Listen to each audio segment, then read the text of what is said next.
یہ تو میں نے آپ کو بتایا ہے قرآن اور سنت کے مختلف حوالوں سے کہ اس وقت پاکستان کی خصوصی حیثیت کیا ہے. ایک چند پہلوؤں سے اور دیکھ لیجئے. یہ other side of the picture ہے. 400 سال کی تجدیدی مساعی ہمارے پشت پر ہے. 1000 سال تک سارے مجددین امت عالم عرب میں پیدا ہوئے.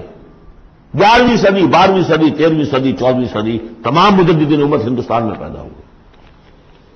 مجدد الفسانی شیخ احمد سرہندی، 12ویں صدی کے مجدد اعظم شاہ ولی اللہ دہلوی، 13ویں صدی کے مجدد اعظم سید احمد بریلوی، 14ویں صدی کے مجدد اعظم شیخ الہند مولانا محمود حسن اور عظیم اور شخصیات علامہ اقبال، مولانا مودودی، مولانا الیاس، ایسی شخصیات پوری دنیا میں ان کے برابر کی شخصیات نہیں.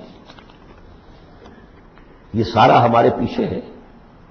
یہ کیا ہے؟ یہ بار ہے ہم پر، ماضی کا ایک قرض ہے ہمارے کندھوں کے اوپر، ایک ذمہ داری ہے اسلاف کی طرف سے. پھر فکری اور روحانی اعتبار سے نوٹ کیجیے.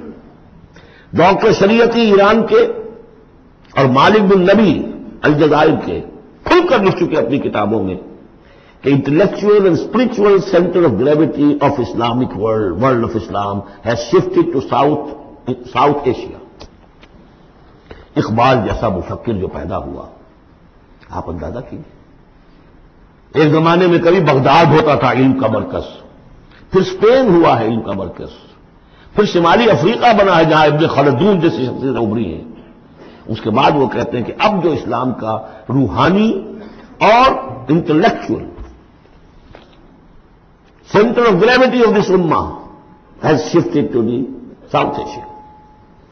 تیسری بات یہ کہ بھارتی مسلمانوں نے پاکستان بنانے کے لیے گویا کہ ایک طرح سے اپنا فرض کفایہ ادا کیا تھا. انہیں معلوم تھا کہ یہاں تو پاکستان نہیں بنے گا. انہوں نے کس لیے حصہ لیا؟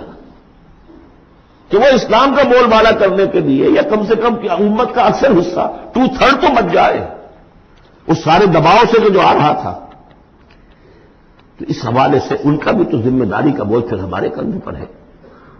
وہ جو جھیل رہے ہیں آج معاشی طور پر وہ پست ہیں، ملازمتیں انہیں نہیں ملتی ہیں، تعلیم گاہوں میں ان کو داخلے نہیں ملتے ہیں، ان کی زبان ختم کر دی گئی ہے. اب ہندی زبان میں ظاہر بات ہے کہ اب تو پھر بھی وہ ایک نسل، لیکن 2 نسلیں تو بیت گئی کہ جو اس تعلیم کی اس زبان کی وجہ سے وہ پیچھے رہ گئی. یہ سب کچھ ہوا کیوں جھیلا انہوں نے؟ یہ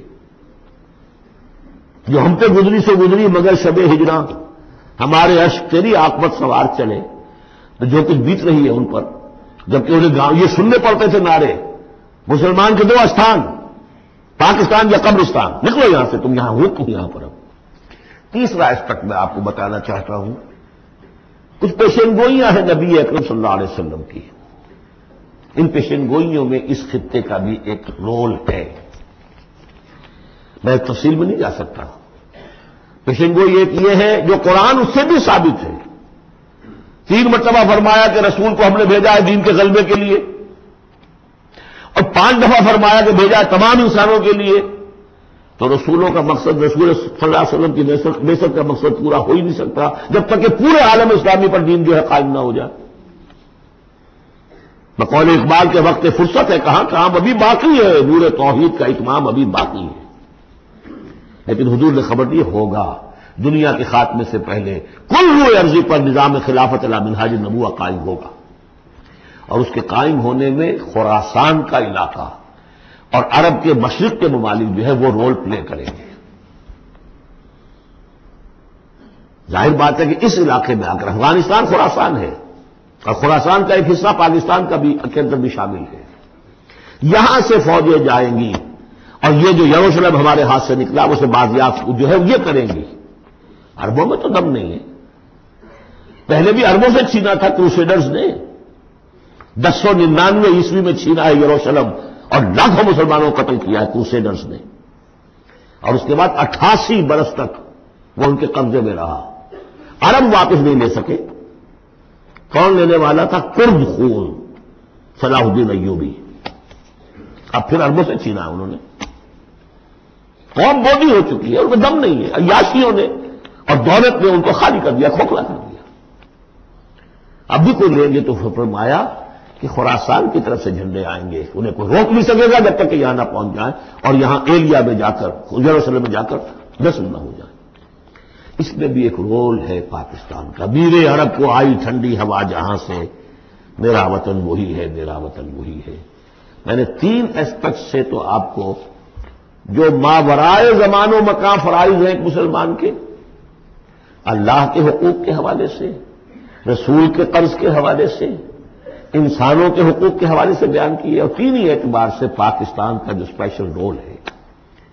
ایک تو یہ کہ جو ہماری جینیسس آف پاکستان ہے، اس کی بنیاد کیا تھی، قرآن میں اس کا بھی ذکر ہے۔